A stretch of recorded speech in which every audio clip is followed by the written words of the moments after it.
In the crisp autumn air of Arlington, Virginia, where the leaves turned shades of amber and gold against the backdrop of endless rows of white headstones, Harold Jenkins, a 94-year-old veteran from the small town of Gettysburg in Pennsylvania, I stood at the entrance to the Arlington National Cemetery. His frail frame leaned heavily on a wooden cane, carved from an oak tree that had stood in his family's farm for generations. Harold's eyes, still sharp despite the years, scanned the horizon toward the tomb of the unknown soldier, a place he had visited only once before, decades ago, right after the war. But today was different. Today, he had come to pay his respects at the President's Memorial section, where fallen leaders and heroes were honored, including a special wreath-laying ceremony for a past commander-in-chief whose policies had shaped the world Harold fought to protect. Little did he know, this visit would test the very essence of respect, honor, and courage that had defined his life. Harold had woken up that morning in his modest home, the same one he'd shared with his late wife, Margaret Scheiss, for over 60 years. The walls were adorned with faded photographs, black and white images of a young Harold in his army uniform during World War II, storming the beaches of Normandy on D-Day. He was part of the 101st Airborne Division, jumping into enemy territory with nothing but a rifle, a parachute, and unyielding determination. His medals, the Purple Heart for wounds sustained in the Battle of the Bulge, the Bronze Star for valor in liberating a concentration camp, sat in a glass case on the mantel. But Harold never boasted about them. To him, they were reminders of friends lost, not personal glory. At 94, his steps were slower, his hearing aided by a small device, but his spirit remained unbreakable. He dressed in his old service uniform, the fabric worn but meticulously pressed, and pinned his medals to his chest.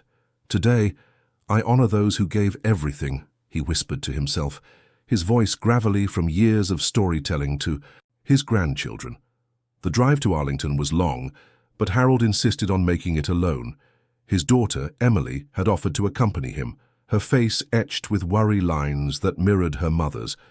"Dad, it's a big place, and with the crowds for the memorial event it might be overwhelming," she had said over breakfast, her eyes soft with concern. Harold smiled, his wrinkled face creasing into familiar lines of reassurance. "I've faced worse than a crowd, sweetheart. This is something I need to do on my own." Emily nodded, hugging him tightly, her embrace lingering as if sensing the day's significance. As he pulled away in his old Ford pickup, the American flag decal on the bumper fluttering in the wind, Harold felt a surge of purpose. The radio played old tunes from the 1940s, songs that transported him back to foxholes and camaraderie. Arriving at the cemetery gates around noon, Harold parked in the visitor lot, the engine ticking as it cooled. The air was filled with the distant sound of a bugle call, a haunting melody that echoed through the grounds. He adjusted his cap, emblazoned with the Screaming Eagle insignia, and began the slow walk toward the memorial area. Security was tight that day. It was a high-profile event commemorating a former president, with dignitaries, veterans, groups, and media present. Barriers lined the paths, and uniformed guards checked credentials at checkpoints. Harold approached the first barrier, his identification ready, his veteran's card, dog-eared from years of use. The young security officer, a man in his mid-20s with a stern expression and a badge gleaming on his chest, glanced at Harold's ID. "Sir, this area is restricted today for the ceremony. Do you have an invitation or special pass?" Harold's eyebrows furrowed slightly, a mix of confusion and patience crossing his weathered face. "Son, I'm here to pay my respects. I served in the war, fought for this country. Isn't that pass enough?" The officer shifted uncomfortably, his eyes darting to the growing line behind Harold. "I'm sorry, sir, but without proper authorization, I can't let you through. Rules are rules." Harold felt a pang in his chest, not from anger, but from the sting of dismissal. At 94, after all he had endured, the beaches soaked in blood, the freezing winters in Europe, the loss of brothers in arms, to be blocked, at a place meant to honor such sacrifices, felt like a quiet betrayal. Word spread quickly among the onlookers. A few veterans in the crowd murmured, their faces hardening with indignation. One, a burly man with a Vietnam vet hat, stepped forward, his voice booming. "This man's a hero. Let him through." The security officer's face flushed, caught between protocol and the mounting pressure. Harold stood tall, his cane planted firmly, his eyes steady. He didn't raise his voice. Instead, he simply said, "I've waited a lifetime for moments like this. If respect means anything here, you'll understand." The tension built as more people gathered, phones emerging to capture the scene. Whispers of disrespect rippled through the crowd, and Harold's heart raced, not from fear, but from the raw emotion of the moment. Meanwhile, at the tomb of the unknown soldier, the elite tomb guards, sentinels of the 3rd U.S. Infantry Regiment, performed their meticulous routine. These soldiers, trained to perfection, marched with precision, their faces impassive under the weight of duty. One guard, Sergeant Elias Thompson, a veteran himself with tours in Afghanistan, overheard the commotion via radio chatter. His shift was ending, but something stirred in him. A deep-seated sense of honor passed down from his own grandfather, who had served in Korea.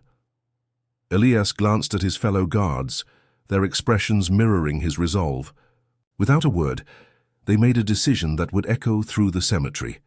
As the standoff at the barrier intensified, the crowd's murmurs grew louder. Harold's daughter, Emily, had arrived unexpectedly, having followed her father out. Half worry, she pushed through the gathering, her face pale with concern. "Dad, what's happening?" Harold turned to her, his eyes misting slightly, but his voice steady. "Just a misunderstanding, dear, but it's all right. I've faced barriers before." Emily's heart ached seeing her father like this, his pride quietly wounded. She turned. To the officer, her voice firm. "This man jumped into Normandy. He liberated camps. Show some respect." Suddenly, the air shifted.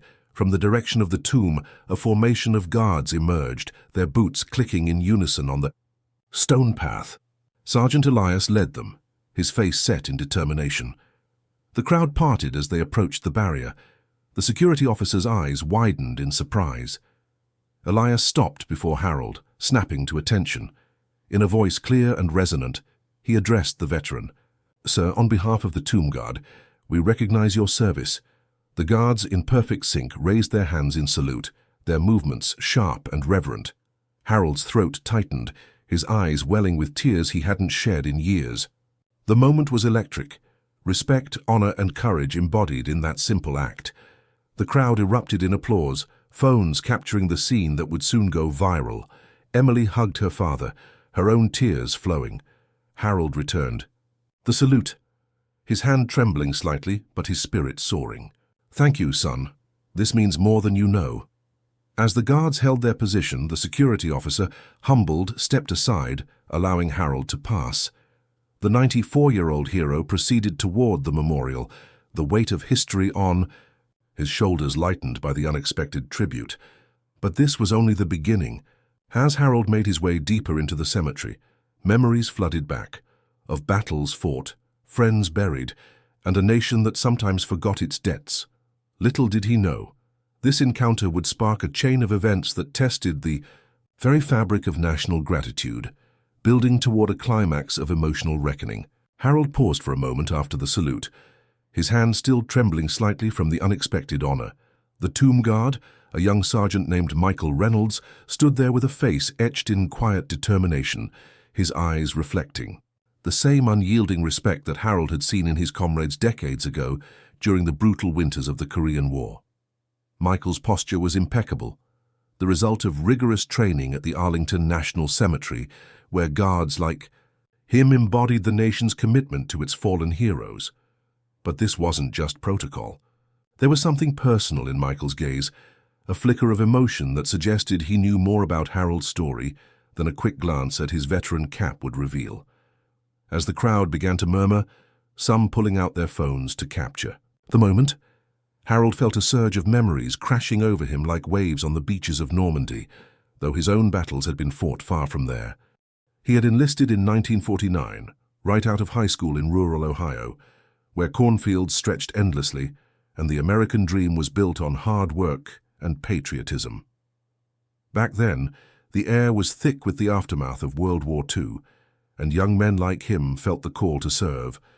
Korea had been his proving ground, the frozen hills of Chosin Reservoir, where temperatures plummeted to -30 degrees, and the enemy seemed as relentless as the biting wind. Harold's unit, the 1st Marine Division, had faced overwhelming odds, but it was there that he learned the true meaning of courage, not in grand gestures, but in the quiet resolve to protect the man next to you. "Sir, it's an honor to meet you," Michael said, his voice steady but laced with genuine admiration. "My grandfather served in Korea too. He spoke of men like you, the ones who held the line when everything else fell apart." Harold's eyes, unclouded with age but sharp with recollection, met Michael's. He saw in the young guard a reflection of his younger self, eager, disciplined, and burdened by the weight of duty. A small smile creased Harold's weathered face, lines deepening around his mouth as he nodded slowly. "Son, those days tested us all, but it's moments like this that remind us why we fought. Respect isn't given, it's earned in the fire." The exchange drew more attention. A few bystanders, including a family from Texas who had come to pay respects at the President's Memorial, the eternal flame flickering nearby in memory of John F. Kennedy, approached cautiously. The mother, her face softened with empathy, held her young son's hand tightly. The boy, no more than 10, stared wide-eyed at Harold's medals, pinned proudly to his jacket, the Purple Heart, for wounds sustained in an ambush near the Yalu River, the Bronze Star for valor under fire, and the Korean Service Medal, faded but gleaming. But not everyone was moved. As Harold turned to continue toward the memorial, a security official, a stern-faced man in a dark suit, badge glinting under the sun, stepped forward, his expression one of bureaucratic indifference. He was part of the detail assigned to manage the crowds at high-profile sites, and today, with dignitaries expected for a ceremony, protocols were strict. "Sir, I'm afraid access to this area is restricted today. You'll have to view from the designated public zone." Harold stopped, his cane digging into the gravel path. His brows furrowed, a mix of confusion and quiet defiance crossing his features. At 94, he had faced worse than red tape, artillery barrages, frostbite, the loss of brothers in arms, but this stung in a different way. It was as if the very nation he had defended was now barring him from honoring its leaders. Restricted. "I've walked these grounds before, son. I buried friends here. This is my history too." The official's face remained impassive, though a slight twitch in his jaw betrayed a hint of discomfort. Around them, the air grew tense, the autumn breeze carrying whispers from the gathering crowd. Michael, still nearby, shifted uncomfortably, here his training conflicting with an innate sense of justice. He knew the rules, but he also knew stories like Harold's, veterans who had given everything only to be overlooked in their twilight years. Meanwhile, in the background, the eternal flame danced, a symbol of enduring legacy. Kennedy's words echoed in Harold's mind. "Ask not what your country can do for you, ask what you can do for your country." Harold had lived those words, enlisting at a time when the draft loomed, but choosing to volunteer. His family back in Ohio had been farmers, rooted in the heartland traditions of Sunday potlucks with apple pie and stories of the Great Depression. His mother, a resilient woman who mended clothes by lamplight, had instilled in him a sense of honor, teaching him that true courage came from standing tall even when no one was watching. As the standoff continued, Michael's face hardened with resolve. He had trained for months to guard the tomb of the unknown soldier, marching 21 steps, pausing for 21 seconds, embodying precision and reverence. But now, faced with this injustice, he felt a pull deeper than duty.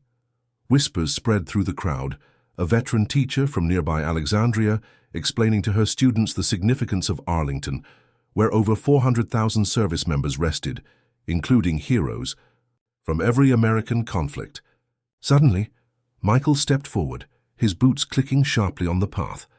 His expression was one of quiet authority, eyes locked on the security official.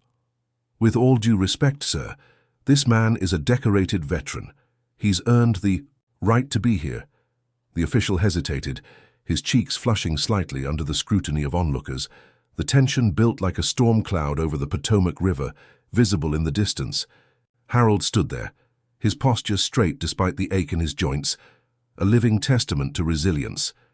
The young boy from the Texas family tugged at his mother's sleeve, his face alight with curiosity and budding respect. "Mom, is he a real hero, like in the movies?" The mother knelt down, her eyes misty, whispering, "Heroes are real, honey. They're the ones who show up, even when it's hard." In that moment, the scene encapsulated the themes of respect, honor, and courage that defined Harold's life. But the confrontation was far from over. As more guards noticed the commotion, decisions loomed that could either uphold the sanctity of the memorial or shatter the fragile trust between a nation and its veterans. Harold's heart raced, not from fear, but from the raw emotion of being seen, truly seen, after years of quiet fading into obscurity. Back in his small apartment in Fairfax, Virginia, Harold had often sat alone, flipping through old photo albums, pictures of his unit in Korea, grinning despite the mud and cold tears, or later, his work as a mechanic in Detroit, where he fixed cars with the same precision he once applied to rifles. He had married his high school sweetheart, Eleanor, in 1953, right after returning home. They raised 2 sons, instilling in them the values of hard work and patriotism, barbecues on the 4th of July with hot dogs and fireworks, church on Sundays where hymns like "America the Beautiful" stirred something deep within. But Eleanor had passed 10 years ago, leaving Harold to navigate his later years with the support of a local VFW post, where fellow veterans shared stories over coffee and donuts. It was there he had decided to visit the President's Memorial, drawn by a news segment on television about honoring past leaders. Little did he know, this trip would reignite a fire within him, challenging the system and inspiring those around him. As the official radioed for backup, Michael's stance remained firm, his face a mask of determination mixed with empathy. The crowd grew, phones recording, social media buzzing with the unfolding drama. Harold felt a swell of pride, not for himself, but for the young guard who embodied the courage to stand up. It was a reminder that honor wasn't confined to battlefields, it lived in everyday acts of respect. Yet beneath the surface, Harold's emotions churned, a mix of gratitude and sorrow. He thought of his fallen comrades, buried under white headstones, their sacrifices etched in marble. Would this moment change anything? Or was it just a fleeting spark in the vast cemetery of forgotten heroes? The tension peaked as another guard approached, his expression curious but authoritative. What happened next would test the boundaries of protocol and humanity, building toward a resolution that honored the very essence of American valor. Harold stood there, his eyes locked on Sergeant Michael Reynolds, who had just shared his own family's story of service. The young guard's words hung in the air like a challenge to the invisible barriers that had tried to keep Harold out. But now, as the wind whispered through the rows of headstones, something shifted. The other guard who approached, Captain Helena Vasquez, paused a few feet away, her face a mix of stern duty and quiet empathy. She had overheard the exchange, and her radio crackled softly with updates from the security team. "Sergeant Reynolds," she said firmly but not unkindly. "So explain the situation." Michael straightened up, his posture impeccable as always. "Ma'am, this is Harold Jenkins, a veteran of World War II. He served in the Pacific Theater, earned a Purple Heart at Iwo Jima. He was blocked at the entrance due to some mix-up with the event protocols for the President's Memorial Service today. But he's here to pay respects to his fallen brothers, not to cause trouble." Harold nodded slowly, his wrinkled hands clutching the brim of his veteran cap. His face, lined with the scars of time and battle, showed a flicker of determination mixed with exhaustion. Captain Vasquez studied him for a long moment, her dark eyes softening as she took in the medals pinned to his chest. She knew the Iki stories, the ones passed down in military families like hers, where her grandfather had fought in Korea. "Mr. Jenkins," she began, her voice carrying the weight of authority tempered by respect. "We have strict protocols here, especially on days like this when dignitaries are present. But I've reviewed the logs, and it seems there was an error in communication. You're not just any visitor. You're one of the reasons this place exists." As she spoke, a small crowd of other visitors began to gather at a respectful distance, drawn by the unusual sight of guards engaging with an elderly man. Some whispered among themselves, phones discreetly recording the moment. Harold felt a surge of emotion rising in his chest, not anger, but a profound sense of validation. For years, he had felt invisible, his sacrifices fading into the background of a fast-moving world. But here, in this sacred ground, respect was being restored. Michael stepped forward again. "Captain, with your permission, I'd like to escort Mr. Jenkins to the tomb of the unknown soldier. He deserves to see the changing of the guard up close. It's the least we can do to honor his service." Vasquez hesitated only briefly, her mind weighing the rules against the human element. Then, with a nod, she agreed. "Make it happen, Sergeant, and ensure he's treated with the dignity he earned." What followed was nothing short of extraordinary. As Harold walked alongside Michael toward the tomb, word spread quickly among the guards on duty. One by one, they emerged from their posts, forming an impromptu line along the path. Their boots clicked in unison on the stone walkway, faces stoic but eyes filled with unspoken admiration. Harold's steps faltered for a second, overwhelmed by the sight. These young men and women, guardians of the nation's most hallowed site, were stepping out of protocol to salute him, a 94-year-old man who had once stormed beaches under fire. The lead guard at the tomb, a tall figure with a rifle slung over his shoulder, turned sharply and raised his hand in a crisp salute. "Respeto, honra y coraje," he murmured, the words slipping out in a mix of languages, echoing the universal values that bound them all. It was as if the phrase captured the essence of the moment: respect for the elder's journey, honor for his sacrifices, and courage in defying the barriers that had tried to silence him. Harold's eyes welled up, tears tracing paths down his weathered cheeks. He returned the salute with a shaky hand, his voice barely above a whisper. "Thank you for remembering." The tension that had built throughout the day, the initial blockade, the confrontation, the emotional revelations, now crested into a wave of cathartic release. Visitors applauded softly, some wiping away their own tears, moved by the raw display of humanity amid the rigid traditions of Arlington. Captain Vasquez joined the line, her salute steady and true. In that instant, Harold felt a paternal bond form, not just with Michael, but with all of them. He had mentored young soldiers in his time, and now in his twilight years, he was the one being lifted up. As the group dispersed, Harold was allowed a private moment at the tomb, placing a small wreath he had brought from home. The inscription on it read simply, "For those who gave everything."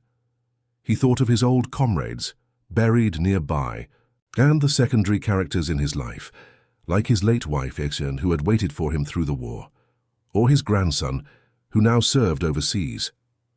Their emotions, their struggles, wove into his own story, creating a tapestry of shared American resilience.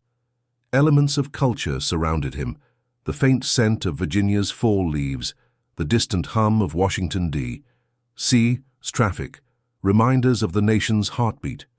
In the end, as Harold left the cemetery that day, escorted with full honors, he carried more than memories. He carried a renewed sense of purpose, knowing that respect, honor, and courage still lived in the hearts of the young. The President's memorial continued without him, but his story rippled outward, inspiring articles and social media posts that celebrated the unsung heroes. It was a conclusion not of grand spectacle, but of quiet triumph, a reminder that true valor isn't blocked by gates or forgotten by time. Harold Jenkins, at 94, had reminded a nation of its debt, and in return received the salute he had long deserved.